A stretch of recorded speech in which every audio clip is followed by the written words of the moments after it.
మహాగణుడును మన రక్షకుడునైన యేసుక్రీస్తు పరిశుద్ధమైన నామమున చేరువచ్చిన సేవకులకు, పెద్దలకు, అలాగే సహోదరి సహోదరులందరికీ ప్రభు పేరట వందనాలు.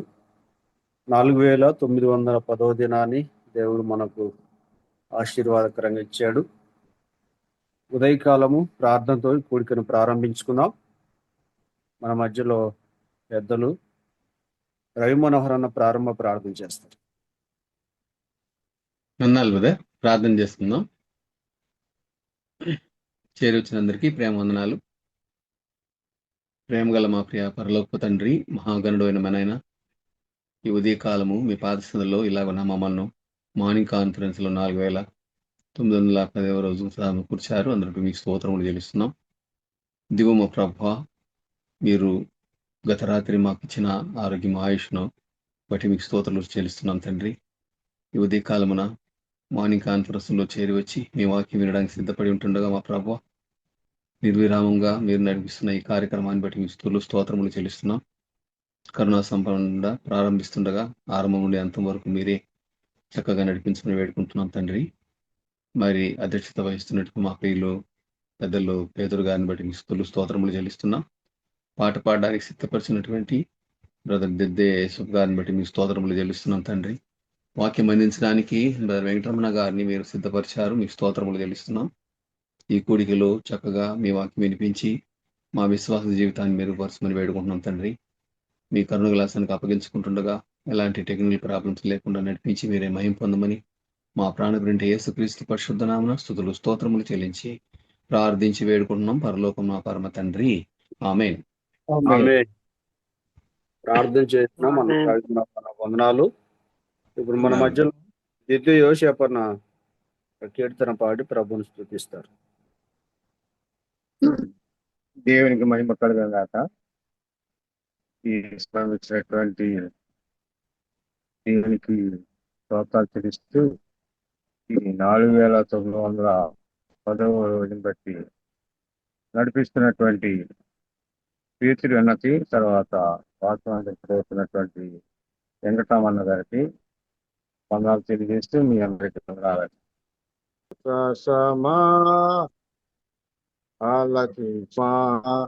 భూమండలమా నా మాట వినుమా, భూమండలమా నా మాట వినుమా, నేను యెహోవా నామమును ప్రకటించెదను, మన దేవుని యాడుడి.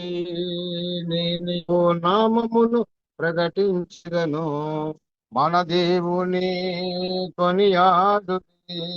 ఆయన కార్యములు సంపూర్ణము, ఆయనే మనకు ఆశ్రయము. ఆయన కార్యములు సంపూర్ణము, ఆయనే మనకు ఆశ్రయము. ఆకాశ మండలమా సూర్యోగుమా, భూమండలమా నా మాట వినుమా, భూమండలమా నా మాట వినుమా. పక్షిరాజు తన పిల్లలపై అల్లాడుచున్నట్లుగా, తన రెక్కల మీద వాటిని మోయిచూ ఉన్నట్లుగా, పక్షిరాజు తన పిల్లలపై అల్లాడుచున్నట్లుగా, తన రెక్కల మీద వాటిని మోయిచున్నట్లుగా, యెహోవా నిన్ను మోయును, ఆయనే మనకు ఆశ్రయము. యెహోవా నిన్ను మోయును, ఆయనే మనకు ఆశ్రయము.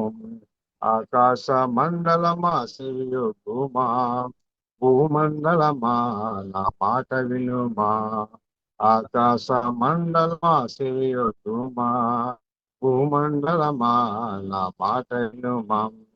బుద్ధి లేని అవివేక జనమా, యెహోవాకు ప్రతికారము చేయుదురా. అవివేక జనమా, యెహోవాకు ప్రతికారము చేయుదురా. నిన్ను సృష్టించిన తండ్రి కాదా, నిన్ను పూర్తించి స్థాపించిన కదా, నిన్ను సృష్టించిన తండ్రి కాడా, నిన్ను పోషించి స్థాపించిన కదా. ఆకాశ మండలమా శివయుక్కుమా, భూమండలమా నా మాట వినుమా. ఆకాశ మండలమా శివయుక్కుమా, భూమండలమా నా మాట వినుమా. భూమండలమా నా మాట వినుమా, భూమండలమా నా మాట వినుమా. వందనాలన్నా. పాట పాడి ప్రభును స్తుతించిన ద్వితీయ యోసేపనకు ప్రభు పేరిట వందనాలు. ప్రార్థన వాక్యం కొరకు ప్రార్థన చేసుకుందాం. మన మధ్యలో శేఖర బాబు అని ఉన్నాడు, వాక్య సహాయం కొరకు ప్రార్థన చేస్తారు. వందనాలు అన్న పేతురన్న. వందనాలన్న. ప్రార్థించుకుందాం. సర్వశక్తి మిక్కిలి ప్రేమ కనికరం జాలి కృపా దయగల తండ్రి, మీకు స్తోత్రాలు ప్రభా. గడిచిన దినంలో నీవు రేయనక పగలనక మమ్మల్ని కూడా నాయన మీ కృపగల దయగలసింది కాచి కాపాడి సజీవులు గురించి ప్రభా. వేకోజామున లేచిన ఆయన 4910వ దినం తండ్రి నీ సన్నిధిలో చేరి నీ స్తుతించి మేపరిచే భాగ్యాన్ని ఇచ్చిన వందన బట్టి స్తోత్రాలు ప్రభా. ఈ దినం చేరి వచ్చిన ప్రతి బిడ్డను దీవించండి, ఆశీర్వదించండి ప్రభా. ఈ జూమ్ మార్నింగ్ కాన్ఫరెన్స్ నాయన నిర్వాహంగా నాయన కొనసాగిస్తున్న బర్ణవాసనను బట్టి మీకు స్తోత్రాలు ప్రభా. ఇదిగో తండ్రి ఇది నాయన వాక్యం అందిస్తున్న వెంకటరామన్ నాయన మా మధ్య నిలబెట్టిన తండ్రి, మా హృదయాలు కావాల్సిన వాక్యాన్ని ఆయన మీరే ఉండి మాట్లాడి తండ్రి మీరే ఉండి మాట్లాడండి ప్రభా. అలాగే తండ్రి నాయన వాక్యానుసారంగా మేము జీవించే భాగ్యం దయచేయండి ఆయన. ఇదిగో తండ్రి ఇతర దేశాల నుంచి ఇతర రాష్ట్రాల నుంచి అన్ని చోట్ల నుంచి నాయన నీ దాసులు నిలబెట్టుకుని మాకు వాక్యం వందిస్తున్నారు ప్రభా. బట్టి స్తోత్రాలు ప్రభా. ఇదిగో నాయన ఆది నుంచి అంతా మీరే ముందు నడిపించండి ప్రభా. దినాన్న అధ్యక్షత వహిస్తున్న నాయన పేతురన్నను మరియు అన్న చేయు నాయన పనులంటలో మీరే ముందు నడిపించమని యేసుక్రీస్తు శ్రేష్టమైన నామములు అడిగి ప్రార్థించి వేడుకుంటున్నాం తండ్రి. ఆమెన్. ఆమేన్. ఆమేన్. ఆమేన్. ప్రార్థన చేసిన శేఖర్ బాబు అన్నకు వందనాలు. ఇప్పుడు మన వందనాలు. మధ్యలో అనంతపురం నుంచి వెంకటరమణ సారు వాక్యం అందిస్తుండగా మనం అందరం శ్రద్ధగా విందాం. సార్ వందనాలు సార్. దేవుని యొక్క వాక్యాన్ని చదువుతున్నాం. యూదా రాసినటువంటి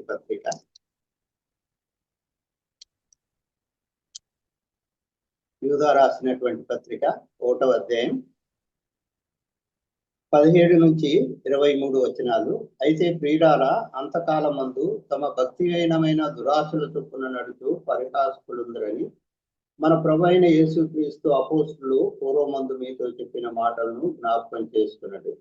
అట్టివారు ప్రకృతి సంబంధులను ఆత్మలేని వారినై ఉండి భేదములు కలగజేయుచున్నారు. ప్రియులారా, మీరు విశ్వసించు అతి పరిశుద్ధమైన దాని మీద మిమ్మల్ని మీరు కట్టుకునుచు పరిశుద్ధాత్మలో ప్రార్థన చేయుచు నిత్య జీవాత్మైన మన ప్రభువు యేసుక్రీస్తు కనికరం కోసం కనిపెట్టుచు దేవుని ప్రేమలో నిలిచినట్లు కాచుకుని ఉండడు. సందేహపడు వారి మీద కనికరం చూపుడు. అగ్నిలో నుండి లాగినట్టు కొందరిని రక్షించుడు. శరీర సంబంధమైన వారి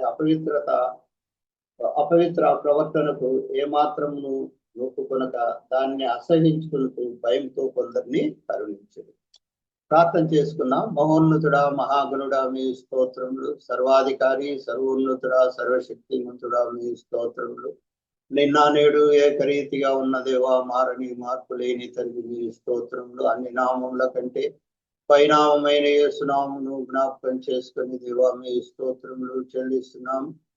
ఈ మంచి సమయాన్ని మీరు మాకు అనుగ్రహించారు నాయన, మీ స్తోత్రములు చెల్లిస్తున్నాం. నిర్వాహకులు బర్నబాస్ గారిని బట్టి మీకు వందనాలు, స్తోత్రములు. ఈనాడునైనా ప్రారంభ ప్రార్థన చేసిన మీ దాసుని బట్టి, కీర్తన పాడిన మీ దాసుని బట్టి మీ స్తోత్రములు చెల్లిస్తున్నాం తండ్రి. మీ వాక్యాన్ని చదువుకున్నాం. దుమ్ముదురు లాంటి మీ దాసుని మీ శిరోచారను మరుపరచండి. పరిశుద్ధ ఆత్మశక్తి చేత మీరు నింపి మీ వాక్యాన్ని మీ శక్తి చేత నాయన బోధించడానికి సహాయం చేయమని వేడుకుంటున్నాం. దీనిలో వచ్చిన వారందరినీ జ్ఞాపకం చేసుకుని ఆశీర్వదించమని వేడుకుంటున్నాం.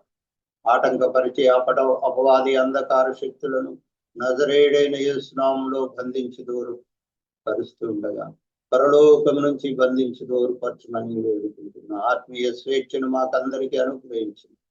యేసు ప్రభువారి సర్వశక్తి కలిగిన నామమున స్తోత్రములు చెల్లించి దీన మనస్సు ప్రతిమాలి అడిగి వేడుకుంటున్నాం పరమ తండ్రి. ఆమీన్. ప్రభునందు ప్రియులారా, ఈనాడు నా యొక్క ప్రసంగం యొక్క అంశం ఆధ్యాత్మికమైనటువంటి అప్రమత్తత నియమాలు. ఆధ్యాత్మిక ప్రయాణంలో ఉండేటటువంటి మనము చాలా అప్రమత్తంగా జాగ్రత్తగా ఉండాల్సినటువంటి అవసరము ఎంతైనా ఉంది. అసలు ఆధ్యాత్మిక అప్రమత్తత అంటే ఏమిటి? భౌతిక ప్రపంచంలో ఒక దేశ సైనికుడు సరిహద్దుల్లో కాపలా కాస్తున్నప్పుడు చాలా అలర్ట్గా ఉండాలి. భక్తులు కూడా ఆధ్యాత్మికమైనటువంటి ప్రయాణంలో మనసును ఆలోచనల పట్ల చాలా జాగ్రత్తగా అప్రమత్తంగా ఉండాల్సిన అవసరం ఉంది. మానవ జీవితం అంటే కేవలం శారీరక జీవితం మాత్రమే కాదు, మానసిక జీవితం, అదే సమయంలో దానికన్నా ఉన్నతమైనటువంటి స్థితి ఆధ్యాత్మికమైనటువంటి జీవితం. ఈ యొక్క ఆధ్యాత్మికమైనటువంటి జీవితంలో అనేక శోధనలు, శ్రమలు మనం ఎదుర్కోవాల్సినటువంటి అవసరం ఉంటుంది. అంత మాత్రమే కాకుండా ఆధ్యాత్మిక జీవితానికి శత్రువులు కూడా ఉంటారు. అందుకని విశ్వాసులను హెచ్చరించడానికే అపోస్తులైనటువంటి యూదా ఈ పత్రికలు రాశాడు. ఈ యూదా పత్రిక చిన్న పత్రిక, కేవలం 25 వచనాలు మాత్రమే ఉండేటటువంటి పత్రిక. అయినప్పటికీ యూదా పత్రిక యొక్క సందేశం చాలా విలువైనది, చాలా గొప్పదని మనం జ్ఞాపకం చేసుకోవాలి. మరి ముఖ్యంగా ఈ పత్రికలో 18వ వచనం నుంచి 21వ వచనం వరకు చాలా హెచ్చరిక కలిగినటువంటి విషయాలు, ఆధ్యాత్మికంగా విశ్వాసులను అప్రమత్తత చేసేటటువంటి నియమాలు ఈ పత్రికలో రాయబడి ఉన్నాయి. నైతిక విలువల పతనం జరిగేటటువంటి రోజుల్లో, దుర్బోధకులు పెరిగిపోతున్నటువంటి రోజుల్లో యూదా గారు ఈ యొక్క పత్రికను విశ్వాసులకు రాశారు. ఆధ్యాత్మికంగా అప్రమత్తం చేయడం కోసం ఈ పత్రిక రాయబడి ఉంది. మనం గమనిస్తే ఇక్కడ కొన్ని విషయాలను చూస్తాం. పత్రికలో 18వ వచనం నుంచి, అయితే ప్రియురాల అంతకాలమునందు తమ భక్తిమైన దురాశలు చొప్పున నడుచు పరిహాసకులుందరని మన ప్రభువైన యేసుక్రీస్తు అపోస్తులు పూర్వమందు మీతో చెప్పిన మాటలను జ్ఞాపకం చేసుకున్నాడు. ఈ యొక్క యూదా కొన్ని విషయాలను మనకు జ్ఞాపకము చేస్తున్నాడు. ఆధ్యాత్మిక అప్రమత్తత కోసం కొన్ని విషయాలను జ్ఞాపకం చేస్తున్నాడు. అవి ఏంటంటే, ఆ అపోస్తుల యొక్క హెచ్చరికలను జ్ఞాపకం చేసుకునుడి అంటున్నాడు. అంటే అపోస్తుల బోధనను అనుసరించుడి అని అంటున్నాడు. అపోస్తుల బోధనను తెలుసుకోండి, అపోస్తుల బోధనను అనుసరించండి అని విశ్వాసులను హెచ్చరిస్తున్నాడు. ఏమిటి అపోస్తుల బోధ? కొరింథీయులకు రాసినటువంటి మొదటి పత్రిక 15వ అధ్యాయం 33లో మనం చూస్తే, దుష్ట సాంగత్యము మంచి నడవడిని చెడుపును అని అక్కడ రాయబడి ఉంది. అదేవిధంగా తిమోతికి రాసినటువంటి మొదటి పత్రిక 6వ అధ్యాయం 10వ వచనంలో చూస్తే, ధనాపేక్ష సమస్త కీడులకు మూలము, కొందరు దానిని ఆశించి విశ్వాసములో నుండి తొలగిపోయి తమను తామే పొడుచుకునిరి అని అక్కడ రాయబడి ఉంది. అదేవిధంగా గల్తీలకు రాసినటువంటి పత్రిక 5వ అధ్యాయం 19 నుంచి 21వ వచనంలో మనం గమనిస్తే, ఇట్టి వాటిని చేయువారు దేవుని రాజ్యాన్ని స్వతంత్రించుకొననేరరు అని ఇక్కడ రాయబడింది. ఇట్టి కార్యాలంటే శరీర కార్యాలైనటువంటి జారత్వము, అపవిత్రత, కాముకత్వం, విగ్రహారాధన, ద్వేషములు, కలహములు, మత్సరములు, విమతములు, భేదములు, అల్లరితో కూడినటువంటి ఆటపాటలు, ఇట్టి వాటిని చేయువారు దేవుని రాజ్యమును స్వతంత్రించుకొనరని అక్కడ రాయబడి. అదేవిధంగా గల్తీలకు రాసిన పత్రిక 6వ అధ్యాయం 7వ వచనంలో మనం గమనిస్తే, మోసపోకుడి, దేవుడు వెక్కిరించబడడు, మనుష్యుడు ఏం విత్తును అదే పంటను కోయును అని రాయబడి ఉంది. పేతురు రాసినటువంటి మొదటి పత్రికలో 5వ అధ్యాయం 8వ వచనంలో మనము గమనిస్తే, మీరు మెలకువగా ఉండుడి, నిబ్బరమైన బుద్ధి కలిగి మెలకువగా ఉండుడి, మీ విరోధి అయినటువంటి అపవాది గర్జించు సింహం వలె ఎవరిని మింగుదునా అని వెతుకుతూ తిరుగుతున్నాడని అక్కడ రాయబడింది. కొరింథీయులకు రాసినటువంటి 2వ పత్రికలో 11వ అధ్యాయం 3వ వచనంలో మనము ఈ విధంగా గమనించగలను. సాతాను వెలుగుదూత వేషమును ధరించుకొనుచున్నాడని వ్రాయబడి ఉంది. ఈ విధంగా అపోస్తులు కాబట్టి బోధ అనేటటువంటిది చాలా మనకు ముఖ్యమైనటువంటిది. ప్రతి విశ్వాసి అపోస్తుల బోధను తెలుసుకోవాలి, దానిని నేర్చుకోవాలి, తర్వాత దాన్ని పాటించాల్సినటువంటి అవసరము ఎంతైనా ఉంది. అపోస్తుల బోధకు కేంద్రము ప్రభు అయినటువంటి యేసుక్రీస్తు వారే. ఆయన జననము, ఆయన యొక్క బోధ, ఆయన మరణము, ఆయన పునరుద్ధానము, ఇవన్నీ అపోస్తుల బోధకు కేంద్రమని మీకు జ్ఞాపకం చేస్తూ ఉన్నారు. కేవలము కొన్ని నైతిక సూత్రాలు మాత్రమే వారు బోధించినటువంటి వారు కాదు. మానవులకు ఏ విధంగా రక్షణ కలుగుతుంది అని బోధించినటువంటి వారు. అపోస్తుల బోధకు క్రియారూపకమే మన చేతిలో ఉండేటటువంటి ఈనాటి కొత్త నిబంధన. అందుకనే అపోస్తుల బోధ అనేటటువంటిది సంఘానికి పునాదిగా మనం పరిగణించాల్సిన అవసరం ఉంది. అంటే విశ్వాసులు శోధనలు ఎదుర్కోవాలన్నా, దుర్బోధనలు ఎదిరించాలన్నా, సంఘాలు అభివృద్ధి చెందాలనే అపోస్తుల బోధ ఎంతో ముఖ్యమైనటువంటిది. అందుకనే యూదా హెచ్చరిస్తున్నాడు ఏమిటంటే అపోస్తుల బోధను మీరు అనుసరించుడి అని తెలియజేస్తున్నారు. 19వ వచనం చూడండి. రెండవ ముఖ్యమైనటువంటి హెచ్చరికను మనం గమనిస్తాం. అట్టివారు ప్రకృతి సంబంధులై ఆత్మ లేని వారు నుండి భేదములు కలుగజేయుచున్నారు అని ఇక్కడ వ్రాయబడింది. రెండవ ముఖ్యమైన హెచ్చరిక అంటే సంఘాలలో కొంతమంది భేదములు కలిగించేటటువంటి వారు ఉన్నారు. అంటే గ్రూపులుగా డివైడ్ అయ్యి వారు సంఘం యొక్క ఐక్యతను దెబ్బతీసేటటువంటి వారుగా ఉన్నారు. కొరింథీయులకు రాసిన మొదటి పత్రిక 1వ అధ్యాయం 12వ వచనంలో మనం గమనిస్తే కొందరు అపోలో వారమని, కొంతమంది కేఫా వారమని, కొంతమంది పౌలు వారమని, కొంతమంది క్రీస్తు వారమని వారు విడిపోవడం జరిగింది. అంటే కొరింథీ సంఘంలో కొంతమంది గ్రూపులుగా చీలిపోవడం జరిగింది. సంఘ ఐక్యతను వాళ్ళు దెబ్బతీస్తున్నారు. ఆ ఆదిమ సంఘంలోనే కాదు, ఇప్పుడు కూడా సంఘాల యొక్క ఐక్యతను దెబ్బతీయడము జరుగుతూ. సంఘాల ఐక్యత ఎందుకు దెబ్బతింటుంది అంటే గ్రూపులుగా కొంతమంది కావడం వల్ల సంఘం యొక్క ఐక్యత దెబ్బతింటుంది. వారు శరీరానుసారులు, ఆత్మ లేని వారని ఇక్కడ వ్రాయబడి ఉంది. అంటే శారీర కోరికల యందు ఆసక్తి కలిగినటువంటి వారు యొక్క దృష్టి కేవలము భౌతికమైనటువంటి ధన కనక వస్తు వాహనాల మీద మాత్రమే వారికి ఉంటుంది. అసూయ, ద్వేషము, కక్షలు, పగలతో నింపబడినటువంటి వారు. అందువలన వారు సంఘం యొక్క ఐక్యతను దెబ్బతీసేవారుగా వారు ఉన్నారు. అట్టి వారిని గుర్తించాలి. ఎందుకు గుర్తించాలంటే వారు అంతర్గతమైనటువంటి శత్రువులు. సంఘాల్లో ఉంటూ వాక్యాన్ని బోధిస్తూ, సంఘాల్లో అధికారంతో కొనసాగుతూ, సంఘాలను స్వార్థ ప్రయోజనాల కోసం వారు చీల్చేటటువంటి వారు. కాబట్టి యూదా అంటున్నాడు, అట్టి వారిని గుర్తించి వారిని కంట్రోల్ చేయాల్సినటువంటి అవసరం ఎంతైనా ఉందని తెలియజేస్తున్నాడు. అది మూడవ హెచ్చరికను 20వ వచనంలో మనం జ్ఞాపకం చేసుకున్నాం. ప్రియులారా, మీరు విశ్వసించు అతి పరిశుద్ధమైన దాని మీద మిమ్మును మీరు కట్టుకొనుచు అని ఇక్కడ రాయబడి. ఏమిటి ఈ అతి పరిశుద్ధమైనటువంటిది అని ఆలోచించాల్సినటువంటి అవసరం.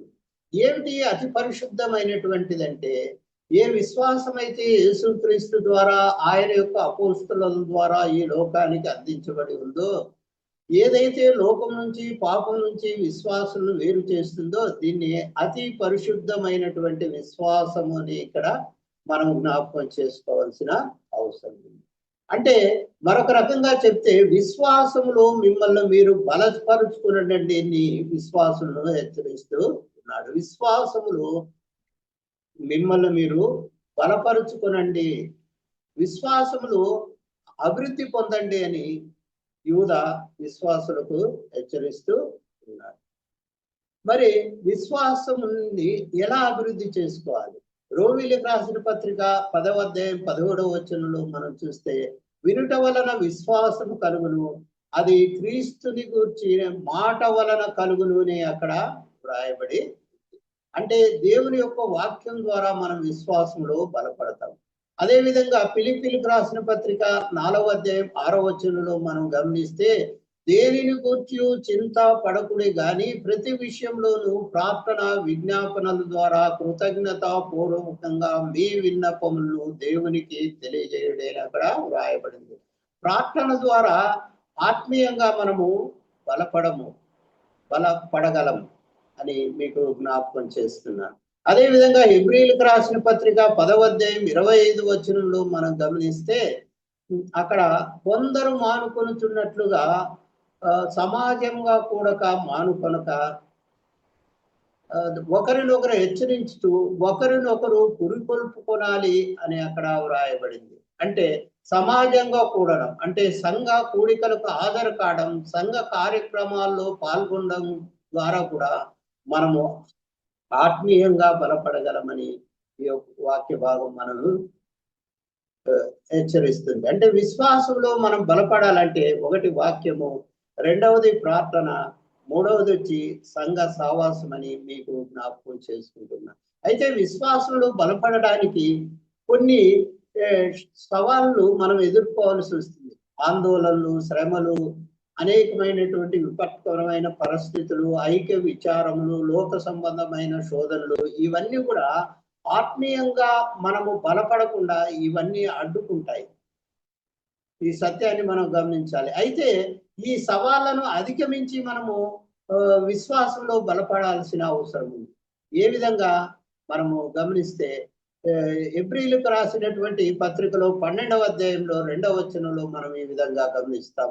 విశ్వాసాన్ని కర్తయు దాన్ని కొనసాగించువాడైన యేసు వైపు చూచుచు మన ఎదుట ఉన్న పందెంలో ఓపికతో పరిగెత్తదము అనే అక్కడ వ్రాయబడి, అంటే విశ్వాసంలో మనము బలపడాలి అంటే యేసు వైపు మాత్రమే చూడాలి కానీ పరిస్థితుల వైపు, కష్టాల వైపు, ఇబ్బందుల వైపు, సమస్యల వైపు మనం చూడకూడదని జ్ఞాపకం చేస్తూ యేసు వైపు మాత్రమే చూడాలి. అదేవిధంగా యాకోబు రాసినటువంటి పత్రికలో 1వ అధ్యాయం 2, 3వ వచనంలో మనం గమనిస్తే, సహోదరులారా మీ విశ్వాసమును కలుగు పరీక్షలు ఓర్పును పుట్టించునని ఎరిగి మీరు నానా విధములైన శోధనలో పడినప్పుడు అది మహానందమని ఎంచుకునుడి అని అక్కడ వ్రాయబడి, అంటే శ్రమలను, శోధనలను మనము విశ్వాస పరీక్షలుగా వాటిని తీసుకోవాలి.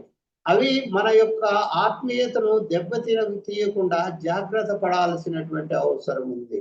మొట్టమొదట ప్రభువు మనకు కావలసినవన్నీ ఇస్తాడు.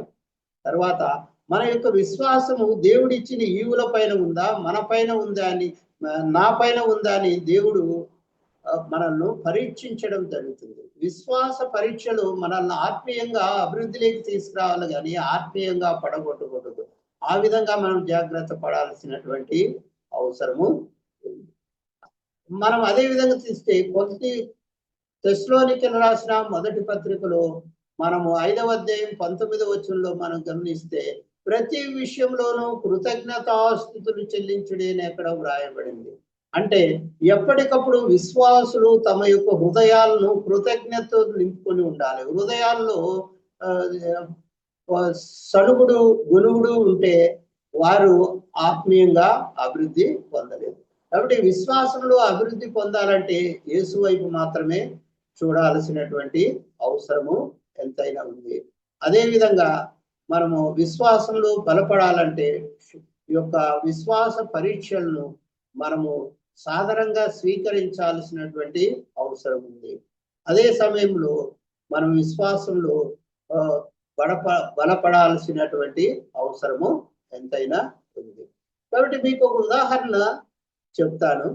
స్మార్ట్ ఫోన్ కొన్నప్పుడు ప్రతి స్మార్ట్ ఫోన్ లో కూడా ప్రాథమికంగా కొంత సాఫ్ట్వేర్ అనేటటువంటిది ఉంటుంది. అయితే కాలానుగుణంగా అది విలువననేటటువంటిది కోల్పోతూ వస్తుంది. అంటే రాబోయే సవాళ్లను ఎదుర్కోవడానికి దానికి ఓఎస్ అనేది ఎప్పటికప్పుడు అప్డేట్ చేసుకుంటూ ఉండాలి. ఒకవేళ అప్డేట్ చేసుకోలేదు అనుకో, అప్పుడు ఏమవుతుందంటే అది ఫోన్ హ్యాక్ అయ్యేటటువంటి ప్రమాదం ఉంది. కొన్ని యూప్స్ ను రన్ చేసుకోలేము, ఫోన్ స్లో అయ్యేటటువంటి ప్రమాదంగా కూడా. అందువలన మనము భవిష్యత్తు సవాళ్ళను ఎదుర్కోవడానికి ఫోన్లో ఓఎస్ను ఎప్పటికప్పుడు మనము అప్డేట్ చేసుకుంటూ పోవాలి. అదేవిధంగా ఆత్మీయ జీవితాన్ని కూడా మనము ఎప్పటికప్పుడు అప్డేట్ చేసుకుంటే తప్ప రాబోయేటటువంటి సవాళ్ళను మనము సమర్థవంతంగా ఎదుర్కోలేము. అంటే ఎలా అప్డేట్ చేసుకోవాలి? ఇప్పుడు చెప్పాను కదా, ప్రార్థన ద్వారా, అదేవిధంగా వాక్యం ద్వారా, సావాసం ద్వారా మనల్ని ఎప్పటికప్పుడు అప్డేట్ చేసుకుంటూ ఉండాలి. ఫోన్ అయితే 3 నెలలు, 6 నెలలు, సంవత్సరానికో వయసును అప్డేట్ చేసుకుంటే సరిపోతుంది. కానీ ఆత్మీయమైనటువంటి జీవితాన్ని ఎప్పటికప్పుడు మనం అప్డేట్ చేసుకుంటూ ఉండాలి. ప్రతిరోజు ప్రార్థన చేయాలి, వాక్యాన్ని చదువుకోవాలి. ఇవన్నీ మనము మన జీవితాల్లో ఉంటే ఈ విధంగా అప్డేట్ అయితేనే భవిష్యత్తులో సంభవించేటటువంటి సవాళ్లను మనం సమర్థవంతంగా ఎదుర్కోగలమని దేవుని యొక్క ప్రేమను బట్టి మీకు మనవి చేస్తున్నాను. అదేవిధంగా మనం గమనిస్తే 21వ వచనంలో పరిశుద్ధాత్మలో ప్రార్థన చేయుతూ నిత్య జీవాత్మైన మన ప్రభు అయిన యేసుక్రీస్తు కనికరం కోసం కనిపెట్టుతూ దేవుని ప్రేమలో నిలుచుకొని ఉండుడి అని ఇక్కడ వ్రాయబడింది. మరొక ముఖ్యమైనటువంటి సంగతి ఏంటంటే పరిశుద్ధాత్మలో ప్రార్థన చేయాల్సినటువంటి అవసరం ఉంది. సొంత జ్ఞానంతో ప్రార్థన చేయడం కాదు, పరిశుద్ధాత్మలో ప్రార్థన చేయాలని యూదా హెచ్చరిస్తూ ఉన్నాడు. పరిశుద్ధాత్మ ఆధ్వర్యంలో ప్రార్థన చేయాలండి. పరిశుద్ధాత్మ యొక్క మార్గదర్శకత్వంలో ప్రార్థన చేయాలి, హృదయపూర్వకంగా ప్రార్థన చేయాలని ఇక్కడ తెలియజేస్తున్నాడు. రోమీలకు రాసిన పత్రిక 8వ అధ్యాయం 26వ వచనంలో చూస్తే అటువలే ఆత్మయును బలహీనతను చూసి సహాయం చేయుచున్నాడు. ఏలైనగా మనము యుక్తంగా ఎలాగో ప్రార్థన చేయవలనో మనకు తెలియదు గాని ఉచ్చరింప శక్యం గాని మూలుగుతో ఆత్మ తానే మన పక్షమున విజ్ఞాపన చేయుచున్నాడని ఇక్కడ వ్రాయబడి. ఎప్పుడైతే పరిశుద్ధాత్మలో మనం ప్రార్థన చేస్తామో దేవుని యొక్క చిత్తానుసారంగా మనం ప్రార్థన చేస్తాం. మనలో శారీరక, మానసిక, ఆధ్యాత్మికమైనటువంటి బలహీనతలు ఉంటాయి.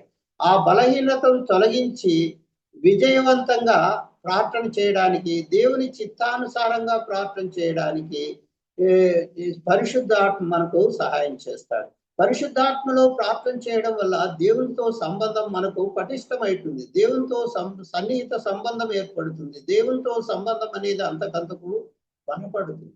పరిశుద్ధాత్మలో ప్రార్థన చేయడం వల్ల ఆధ్యాత్మికంగా మనం ఎదుగుతాం.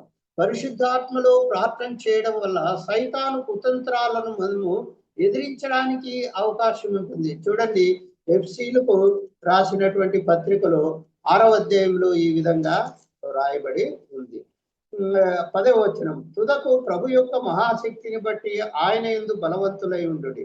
మీరు అపవాది తంత్రములను ఎదిరించుటకు శక్తిమంతులగునట్లు దేవుడిచ్చు సర్వాంగ కవచమును ధరించుకొనుడి అని ఇక్కడ వ్రాయబడి ఉంది. అంటే మనము పరిశుద్ధాత్మలో ఎప్పుడైతే ప్రార్థన చేస్తామో అప్పుడు సైతాను కుతంత్రాలను ఎదిరించగలము. సమర్థంగా ఎదిరించడానికి శక్తిని మనం పొందుతాము. అదేవిధంగా పరిశుద్ధాత్మలో ప్రార్థన చేసినప్పుడు మనము పాపాన్ని జయించేటటువంటి శక్తిని మనము పొందుకుంటాం. అందుకనే పరిశుద్ధాత్మలో ప్రార్థన చేయడం అనేటటువంటిది చాలా ముఖ్యమైనటువంటిది అని మీకు జ్ఞాపకం చేసుకుంటున్నాను. యూదా ఒక ముఖ్యమైనటువంటి మార్గదర్శకత్వాన్ని మన ముందు ఆయన ఉంచాడు. విశ్వాసులారా, మీరు పరిశుద్ధాత్మలో ప్రార్థన చేయడి అన్నారు. ఇక్కడ కూడా ఒక ఉదాహరణ మీకు తెలియజేయాలని ఇష్టపడుతూ ఉన్నాను. మనం ఎక్కడైనా కొత్త ప్రదేశానికి అనుకున్నప్పుడు మార్గం మనకు స్పష్టంగా తెలియలేనటువంటి సమయంలో మన ఫోన్లో ఉండేటటువంటి జిపిఎస్ ను మనము ఆన్ చేసుకుంటాం. ఆ జిపిఎస్ అనేటటువంటిది ఒక శాటిలైట్ బేస్డ్, అది నావిగేషన్ సిస్టమ్ అని అంటారు. Satellite based navigation system. GPS ఎప్పుడైతే ఆన్ చేస్తామో అప్పుడు మన ఫోన్ అంతరిక్షంలో ఉండే కమ్యూనికేషన్ శాటిలైట్స్ లో, ఆ ఉపగ్రహాల్లో కనీసం ఒక 4 మన ఫోన్ అనేది కనెక్షన్ అవుతుంది. కనెక్షన్ అయినప్పుడు అక్కడి నుంచి రేడియో సిగ్నల్స్ ద్వారా మనం ఎక్కడ ఉన్నామనేటువంటి ఖచ్చితమైనటువంటి లొకేషన్ ను తెలియజేయడము జరుగుతుంది. తర్వాత మనం ఎక్కడికి వెళ్ళాలి, ఏ ప్రదేశానికి వెళ్ళాలి, ఆ ప్రదేశం ఎంత దూరంలో ఉంది, కాబట్టి ఆ ప్రదేశానికి వెళ్ళడానికి ఏ మార్గంలో మనం వెళ్ళాలి, ఎక్కడ మలుపు తీసుకోవాలి, తర్వాత ట్రాఫిక్ లైవ్ అప్డేట్స్ ఏంటి, ఎత్తు పల్లాలు ఏంటి, అన్నిటి గురించి కూడా GPS మనకు హెచ్చరిస్తుంది. ప్రయాణ ప్రారంభం నుంచి గమ్యస్థానం చేరే వరకు GPS మనల్ని హెచ్చరిస్తుంది, మార్గదర్శకత్వాన్ని ఇస్తూ వస్తూ ఉంటుంది. అదేవిధంగా మనము ఈహలోక ప్రయాణంలో GPS ని ఏ విధంగా నమ్ముతామో, మనం కూడా మన ప్రయాణంలో ఆధ్యాత్మికమైనటువంటి GPS కు మనము అప్పగించుకోవాల్సినటువంటి అవసరం ఉంది. పరిశుద్ధాత్ముడు ఆధ్యాత్మికమైనటువంటి GPS అని మీకు జ్ఞాపకం చేస్తూ ఉన్నాను. పరిశుద్ధాత్ముడు ఆధ్యాత్మికమైన GPS. ఎందుకంటే భవిష్యత్తును ఏమిటో దేవుని యొక్క ఆత్మకు తెలుసు. భవిష్యత్తులో మనము ఏ సమస్యలు ఎదుర్కొనాలి, ఏ శోధనలు మనం ఎదుర్కొనాలి, ఏ కష్టాలు ఎదుర్కొనాలి, ఏ ఆపదలు మనకు రాబోతున్నాయో పరిశుద్ధాత్ముడు ముందే తెలుసుకొని ప్రార్థనలో వాటిని ఎదుర్కొనడానికి మనల్ని సమర్థవంతంగా నడిపిస్తాడు. అందుకని ఆధ్యాత్మికమైనటువంటి GPS కు మనము పరిశుద్ధాత్మునికి అప్పగించుకోవాలి. పరిశుద్ధాత్మలో ప్రార్థన చేయాల్సిన అవసరం ఉంది. కాబట్టి పరిశుద్ధాత్మలో ప్రార్థన చేయకుండా కేవలం మన సొంత జ్ఞానంతో ప్రార్థన చేస్తే అది ఏ విధంగా ఉంటుందంటే, మనకు తెలిసినటువంటి మార్గంలో రోడ్డు మ్యాప్ లేకుండా మనం ప్రయాణం చేసినట్లు. ఎప్పుడైతే పరిశుద్ధాత్మలో మనం ప్రార్థన చేస్తామో, ఇప్పుడు ఆ GPS పరలోక GPS అనేది మనము ఎలా ప్రార్థన చేయాలో, ఎలా గమ్యస్థానాన్ని చేరుకోవాలో ఆధ్యాత్మిక ప్రయాణాలలో ఎంతో ఉపయోగపడుతుందని మీకు తెలియజేస్తున్నాను. మరొక అంశాన్ని మనం జ్ఞాపకం చేసుకున్నాం. మన ప్రభు అయిన యేసుక్రీస్తు కనికరం కోసం కనిపెట్టుతూ అని ఇక్కడ వ్రాయబడి, మన ప్రభు అయిన యేసుక్రీస్తు యొక్క కనికరం కోసం మనం కనిపెట్టాల్సిన అవసరం ఉంది. అంటే తగిన సమయంలో, కాబట్టి ఆయన మన అవసరాలు తీరుస్తాడు అని మనం నమ్మవలసినటువంటి అవసరం ఉందని మీకు జ్ఞాపకం చేస్తున్నాను. ప్రభు అయిన యేసుక్రీస్తు యొక్క కనికరం కోసం మనము కనిపెట్టాలి. యెహోవా కొరకు ఎదురు చూచు వారు నూతన బలమును పొందుదురు అని దేవుని యొక్క వాక్యము సెలవిస్తుంది. అదే విధంగా మనము ఈ యొక్క వాక్య భాగంలో మనము గమనిస్తే 21వ వచనంలో నిత్య జీవాత్మైన మన ప్రభు అయిన యేసుక్రీస్తు కనికరం కోసం కనిపెట్టుకో. అంటే ఎవరైతే యేసుక్రీస్తు కనికరం కోసం కనిపెడతారో వారు నిత్య జీవాన్ని పొందుతారని కూడా ఇక్కడ వ్రాయబడి. అంటే మనం ప్రార్థన చేసి వెంటనే జవాబులు రావాలి, వెంటనే దేవుడు అద్భుతాలు చేయాలని అని మనం ఆలోచించకుండా, దేవుడు తన సమయంలో మన అవసరాలు తీరుస్తాడు, తన సమయంలో మనల్ని ఆదుకుంటాడు, మనల్ని స్వస్థపరుస్తాడు, మన అవసరాలు తీరుస్తాడు, మనల్ని ఆదుకుంటాడు, సహాయం చేస్తాడు అనేటటువంటి నిరీక్షణ మనం కలిగి ఉండాలి. అందుకనే ప్రభు అయిన యేసుక్రీస్తు కనికరం కోసం కనిపెట్టుతూ అని ఇక్కడ రాయబడి. ఇక్కడ కూడా ఒక ఉదాహరణ మీకు తెలియజేయాలని నేను ఇష్టపడుతున్నాను. విమానము ఆకాశంలో ఎంత దూరం ప్రయాణం చేసినప్పుడు కూడా ఎక్కడో ఒకసారి ఒక విమానాశ్రయంలో రన్వే కింద అది దిగవలసినటువంటి అవసరం ఉంది.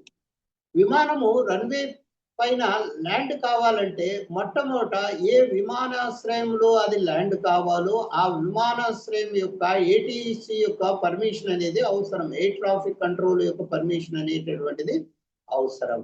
కాబట్టి ఎయిర్ ట్రాఫిక్ కంట్రోలర్ యొక్క పర్మిషన్ ఇచ్చిన తర్వాతనే కానీ, లేకుంటే విమానం అనేది రన్వే పైన ల్యాండ్ కావడం అనేది చాలా ప్రమాదకరమైనటువంటి పరిస్థితి. ఎంత దూరం ప్రయాణం చేసినా, పైలట్ అలిసిపోయి ఉన్నా, ప్రయాణికులు అలిసిపోయి ఉన్నా కూడా ఎయిర్ ట్రాఫిక్ కంట్రోల్ యొక్క పర్మిషన్ రాకముందే దాన్ని విమానాశ్రయంలో ల్యాండ్ చేయడానికి వీలు లేదు, కనిపెట్టాల్సిందే. కాబట్టి ఎయిర్ ట్రాఫిక్ కంట్రోలర్ యొక్క కనికరం కోసము పైలట్ అదే విధంగా ప్రయాణికులు కనిపెట్టవలసి ఉంది. మన ప్రభు అయిన యేసుక్రీస్తు వారు ఆయన పరలోకపు ఎయిర్ ట్రాఫిక్ కంట్రోలర్. మన సమస్యలు తీరాలన్నా, మన యొక్క అవసరాలు తీరాలన్నా మనము తప్పనిసరిగా మన పరలోకపు ఎయిర్ ట్రాఫిక్ కంట్రోలర్ అయినటువంటి ప్రభు అయిన యేసుక్రీస్తు కనికరం కోసం కనిపెట్టాలని దేవుని యొక్క ప్రేమను బట్టి మీకు అందరికీ మనవి చేస్తున్నాను. అదే విధంగా మనం గమనిస్తే ఇదే 21వ వచనంలోనే మరొక హెచ్చరిక ఉంది. దేవుని ప్రేమలో నిలిచినట్లు యుండుడి అని ఇక్కడ వ్రాయబడింది. దేవుని ప్రేమలో నిలిచి ఉండాల్సినటువంటి అవసరం ఉంది. యోహాను సువార్తలో 15వ అధ్యాయంలో మనం గమనిస్తాం. యోహాను సువార్త 15వ అధ్యాయంలో మనము ఓ వాక్య భాగాన్ని గమనిస్తాం.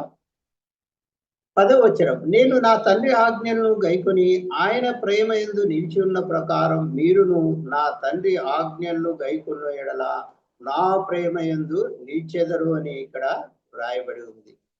అంటే ఇక్కడ దేవుని ప్రేమ యందు నిలిచి ఉండటంటే దేవునికి విధేయత చూపటాన్ని ఇక్కడ మనము జ్ఞాపకం చేసుకుంటున్నాం. అదే విధంగా 4వ వచనంలో చూడండి, నా యందు నిలిచి ఉండుడి, మీ యందు నేను నిలిచి ఉందును.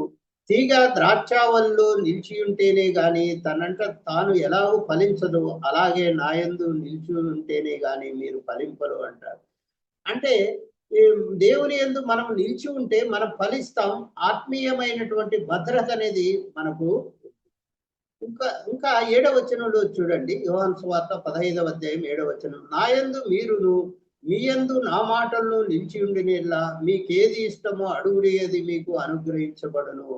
మరొక ముఖ్యమైనటువంటి ప్రయోజనం ఏమిటంటే ప్రార్థనలకు జవాబులు అనేటటువంటి వస్తాయి. దేవుని యందు నిలిచి ఉంటే ప్రార్థనలకు జవాబులు వస్తాయి. 14వ అధ్యాయం 27వ వచనం చూడండి, శాంతి మీకు అనుగ్రహించి వెళ్ళుచున్నాను, నా శాంతినే మీకు అనుగ్రహించుతున్నాను, లోకం ఇచ్చినట్లుగా నేను మీకు అనుగ్రహించట్లేదు, మీ హృదయమును కలవరపడనీయకుడి, వెరవనీయకుడి.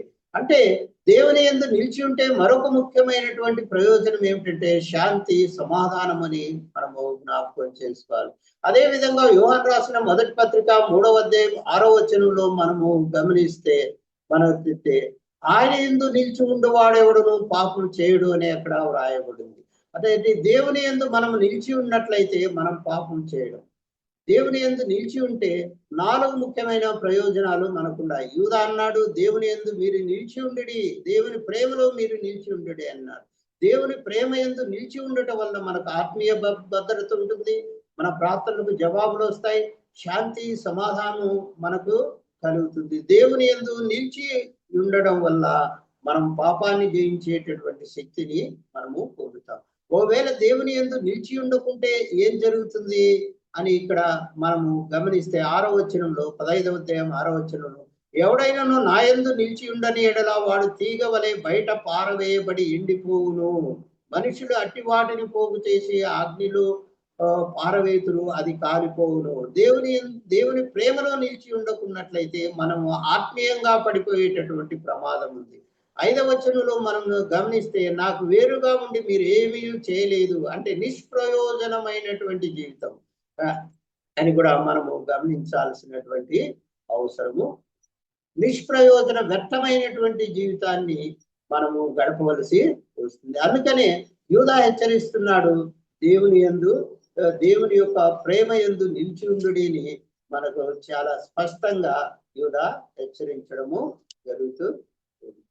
మనము దేవుని యందు దేవుని ప్రేమలో నిలిచినట్లు కాచుకొని ఉండుడిని ఇక్కడ వ్రాయబడి ఉంది.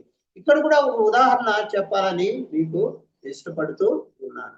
మన స్మార్ట్ ఫోన్ లో ఇంటర్నెట్ కనెక్షన్ ఉంటేనే, నెట్ కనెక్షన్ ఉంటే లేదా వైఫై కనెక్షన్ మనకు ఉంటేనే మనము ఏవైనా సమాచారాన్ని ఇతరుల నుంచి స్వీకరిస్తాం లేదా సమాచారాన్ని పంపగలము.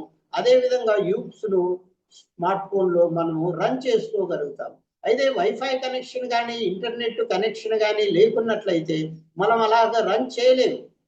కాబట్టి బయట ప్రపంచంతో మనం అనుసంధానం కాలేము. అనుసంధానం కావాలంటే తప్పనిసరిగా ఇంటర్నెట్ యొక్క పరిధిలో, వైఫై పరిధిలో, వైఫై సిగ్నల్స్ యొక్క పరిధిలో మనం ఉంటేనే బయట ప్రపంచంతో అనుసంధానం అవుతాం, లేకుంటే అనుసంధానం కాలేము. అదేవిధంగా దేవుని ప్రేమలో మనము నిలిచి ఉంటేనే మనము దేవునితో అనుసంధానం కలిగి ఉంటామని మీకు జ్ఞాపకం చేసుకుంటున్నాం. దేవునితో అనుసంధానం కలిగి ఉండాలంటే దేవుని ప్రేమలో మనము నిలిచి ఉండాలి అని ఇక్కడ ఈ యొక్క వాక్య భాగంలో మనము జ్ఞాపకం చేసుకుంటూ నేర్చుకున్నాం. అదే విధంగా 22వ వచనంలో సందేహపడు వారి మీద కనికరం చూపుడి అని అన్నారు. సందేహం అనేది మానవ సహజం. యేసుక్రీస్తు వద్దకు రావడానికి అనేక మంది అనేక విధాలుగా సందేహపడతారు. అయితే సందేహపడే వారిని మనం విమర్శించకూడదు. సందేహపడే వారి పట్ల కనికరాన్ని మనం చూపాలి. యేసు ప్రభు సందేహపడే వారిని ఆయన విమర్శించలేదు, తృణీకరించలేదు, నిందించలేదు, వారికి తీర్పు తెచ్చలేదు, వారిపైన కోప్పడలేదు. చాలా మంది సందేహించారు. కాబట్టి యేసు ప్రభు పునరుద్ధారణ లేచిన తర్వాత ఆయన శిష్యుడైనటువంటి తోమా అన్నాడు, ఆయన నేను చూస్తేనే గాని, ఆయన గాయాలను చూస్తేనే గాని నేను నమ్మనని అన్నాడు. అప్పుడు ప్రభు అయిన యేసుక్రీస్తు వారు తోమా మీద కోపపడకుండా, తోమా ఉన్నప్పుడు తోమా కోసం ప్రత్యేకంగా ఆయన ప్రత్యక్షమయ్యి తన గాయాలను చూపించి అవిశ్వాసిగా ఉండగా విశ్వాసిగా ఉండమని తోమాను హెచ్చరించడం జరిగింది. అదేవిధంగా బాప్తిజం ఇచ్చి యోహాను కూడా యేసు ప్రభు పైన అనుమానపడినాడు. కొంతమంది శిష్యులను పంపించి ఆ రాబోవాడవు నీవేనా, మరొకరి కోసం మేము కనిపెట్టవలనా అని అడిగి రమ్మన్నాడు. అప్పుడు ప్రభు అయిన యేసుక్రీస్తు అని అన్నారు, మీరు విన్న వాటిని కన్న వాటిని బాప్తిజం ఇచ్చి యోహానుకు తెలియజేయడే అన్నారు. గుడ్డివారు చూపు పొందుతున్నారు, చూపు పొందుతున్నారు, చెవిటివారు వింటున్నారు, మూగవారు మాట్లాడుతున్నారు, కుష్ఠరోగులు శుద్ధులవుతున్నారు, చనిపోయిన వారు లేపబడుతున్నారు అని నేను చేసే ఈ కార్యములే నేను మెషియాని ఇవే సాక్ష్యం ఇస్తాయి, ఈ కార్యాలను చెప్పమని అన్నాడు. అదే విధంగా ఒక వ్యక్తి తన కుమారుణ్ణి యేసు ప్రభు యొద్దకు తీసుకుని వచ్చి, నీ వలనైతే నా కుమారుని దయాన్ని వెళ్ళగొట్టి మా మీద కనికరం పడమని యేసు ప్రభును అడిగినప్పుడు యేసు ప్రభు ఆ వ్యక్తి పైన కోపపడలేదు. నీ వలనైతే ఈ కార్యం చేయమన్నప్పుడు కోపపడకుండా ఆ పిల్లవాడిని దాని దగ్గరికి తీసుకురమ్మని అపవిత్రాత్మను గద్దించి దాన్ని వెళ్ళగొట్టినట్టుగా మనము గమనిస్తున్నాం. ప్రభు అన్నాడు, నమ్ముట నీ వలన అయితే నమ్మువానికి సమస్తము సాధ్యమే అని కూడా అనడము జరిగింది. ఇక్కడ మనము జ్ఞాపకం చేసుకుంటే ఇంకా పాత నిబంధనలు గిద్యోను ఏం చేశాడంటే యుద్ధానికి రమ్మనేటువంటి సమయంలో అనుమానాన్ని వ్యక్తం చేశాడు. గొర్రెబొచ్చు ద్వారా 2 సార్లు దేవుణ్ణి పరీక్షించడానికి ప్రయత్నం చేశాడు. అప్పుడు దేవుడు ఆ రుజువులను గిద్యోనికి కనపరిచాడు, కానీ గిద్యోను పైన పడలేదని మనము జ్ఞాపకం చేసుకోవాల్సినటువంటి అవసరం ఎంతైనా. అదేవిధంగా పేతురును మనం జ్ఞాపకం చేసుకుంటే, పేతురు నీటిలో మునిగిపోయేటటువంటి సమయంలో ప్రభువా నన్ను కనికరించమన్నప్పుడు వెళ్ళి అతను చేయి పట్టుకుని రక్షించి ఆ తర్వాత అన్నాడు, అల్ప విశ్వాసి ఎందుకు నీవు సందేహపడితివి అని అనడము జరిగింది. ఈ విధంగా గమనిస్తే మనము సందేహపడి వారిపైన కనికరం చూపాలి, వారిని అసహించుకోకూడదు, విమర్శించకూడదు, వారికి తీర్పు తీర్చకూడదు అని దేవుని యొక్క వాక్యం చాలా స్పష్టంగా మనకు సెలవిస్తుంది. తర్వాత చివరిగా మరొకటి హెచ్చరికను, యూదా హెచ్చరికను జ్ఞాపకం చేసి నేను ముగిస్తాను.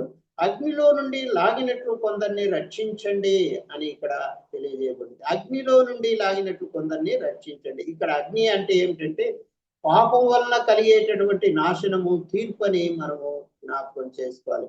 అగ్నిలో నుండి లాగినట్లు కొందరిని లాగండి అంటే పాపం వల్ల కలిగేటటువంటి తీర్పు నుంచి కొందరిని, పాపం వలన కలిగేటటువంటి తీర్పు నుంచి కొందరిని బయటికి లాగండి, కొందరిని రక్షణలోకి నడిపించండి అని యూదా హెచ్చరిస్తూ ఉన్నాడు.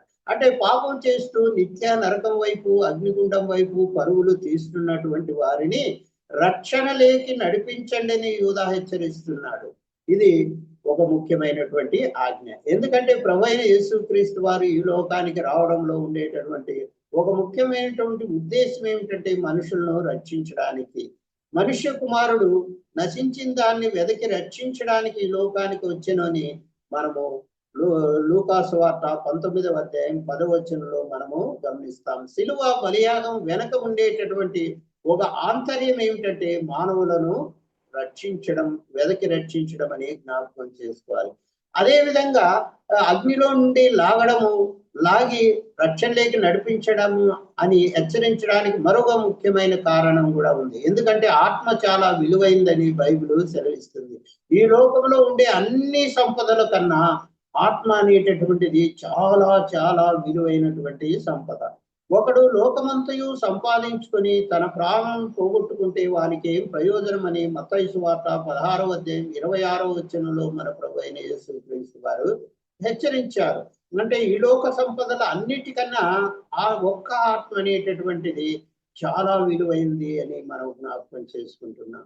అదే విధంగా ఆత్మ ఒక ఆత్మ మారు మనసు పొందినప్పుడు పరలోకంలో మిక్కిలి ఎక్కువ సంతోషము కలుగును అని కూడా దేవుని యొక్క వాక్యం మనకు సెలవిస్తూ ఉంది.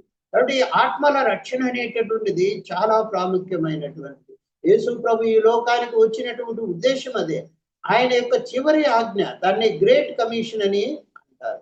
ఆ చివరి ఆజ్ఞ ఏమిటంటే, మీరు సర్వలోకానికి వెళ్ళి సర్వ సృష్టికి సువార్త ప్రకటించుడి, నమ్మి బాప్తిజం పొందిన వాడు రక్షణ పొందును, నమ్మని వానికి శిక్ష విధించబడునని మార్కు సువార్త 16వ అధ్యాయంలో రాయబడి ఉంది. దీన్ని బట్టి మనం చూస్తే అగ్నిలో నుండి లాగడం అనేటటువంటిది ఆత్మలను రక్షణలోకి నడిపించడం అనేది ఒక ముఖ్యమైనటువంటి ఆజ్ఞని మనం జ్ఞాపకం చేస్తున్నాం. అగ్నిలో నుంచి లాగండి అంటే ఏమిటంటే రక్షణ అనేది అత్యవసరమైనటువంటిది అని మనము జ్ఞాపకం చేసుకోవాలి. ఎవరైనా ఇల్లు కాలిపోతుంటే అందులో ఉండేటువంటి మనుషులు ఉంటే మనం ఇంటి ముందుకు వెళ్ళి వారిని నిదానంగా నెమ్మదిగా బయటికి రాండని పిలవము. ఇంట్లోకి దూరి వారిని బయటికి లాక్కొని మనం వస్తాం. అంటే రక్షణ కూడా అటువంటిదే, అత్యవసరమైనటువంటిదే. అంటే పాపము చేస్తూ నిత్య నరకం వైపు పరుగులు తీస్తున్నటువంటి వారిని నెమ్మదిగా నిదానంగా వాళ్ళు మారుతారులే అని వదిలిపెట్టకూడదు. రక్షణ అనేటటువంటిది చాలా ముఖ్యమైనటువంటిది. ఓ చిన్న ఉదాహరణ చెప్పి నేను ముగిస్తాను. కాబట్టి జాన్ వెస్లీ గారు చిన్నతనంలో బాల్యంలో వారి ఇంటికి అగ్ని ప్రమాదం జరిగింది. అర్ధరాత్రి అగ్నిలో ఇల్లు కాలిపోతుంటే అప్పుడు అందరూ బయటకు వచ్చారు, కానీ వెస్లీ గారు బయటికి రాలేకపోయారు.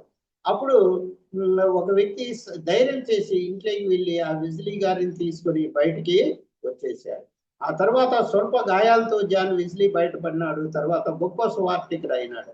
జాన్ వెస్లీ గారు ఇచ్చినటువంటి సాక్ష్యం ఏమిటంటే, నేను మంటలో నుంచి లాగబడినటువంటి కొరివిని అని ఆయన సాక్ష్యం ఇచ్చాడు. అనేక మంది ఆత్మీయమైనటువంటి మంటలో నుంచి బయటికి లాగడానికి, సువార్త చెప్పి రక్షణలోకి నడిపించడానికి, అగ్నిగుండం నుంచి తప్పించడానికి నేను ఆ మంటలో నుంచి లాగబడినటువంటి వాడిని ఆయన సాక్ష్యం చెప్పాడు.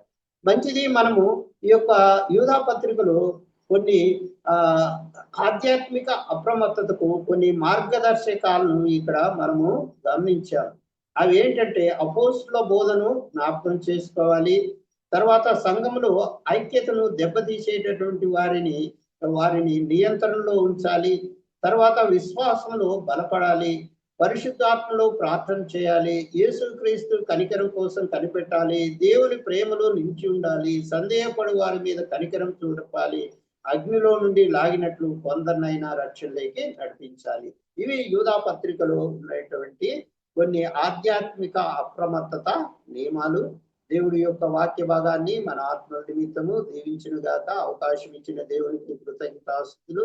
అదే సమయంలో నిర్వాహకులైనటువంటి బన్నబా గారికి నా హృదయపూర్వకమైన వందనములు.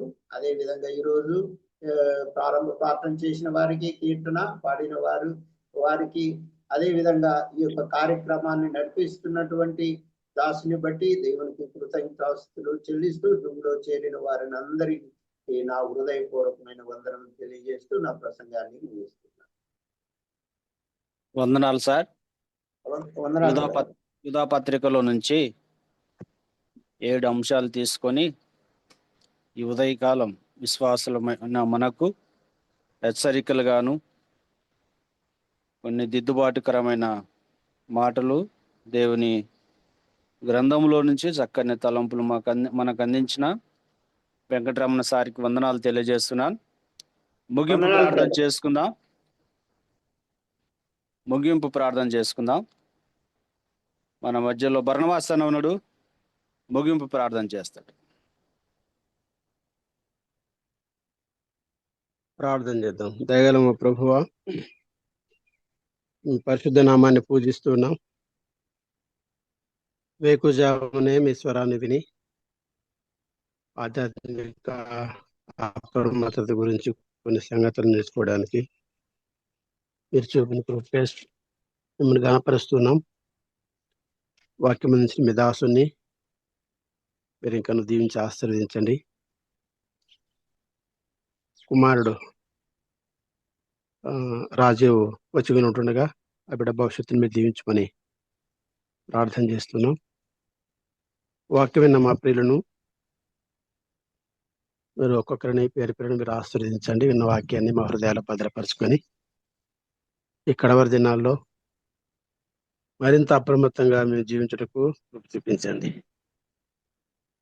నడిపించిన మీ దాసుని ఈ దినం సహకరించిన మా పిల్లలందరినీ ఆయన దీవించమని మా దైనందిన జీవితంలో మేము లోకేతల్లో ముందు కొనసాగుతుండగా మీ కృపా మెండుగా మా పట్టణ గురించమని మా ప్రభు అయిన యేసుక్రీస్తు నామములో ప్రార్థన చేసి వేడుకుంటున్నాం తండ్రి. ఆమేన్. ఆమేన్. ప్రార్థన చేసిన బర్నవాసనకు వందనాలు. ఈ దినము ప్రారంభ ప్రార్థనలో రవి మనోహర్ అన్న అలాగే ద్వితీయ యోసేపన కీర్తన పాడి ప్రభును స్తుతించగలిగారు.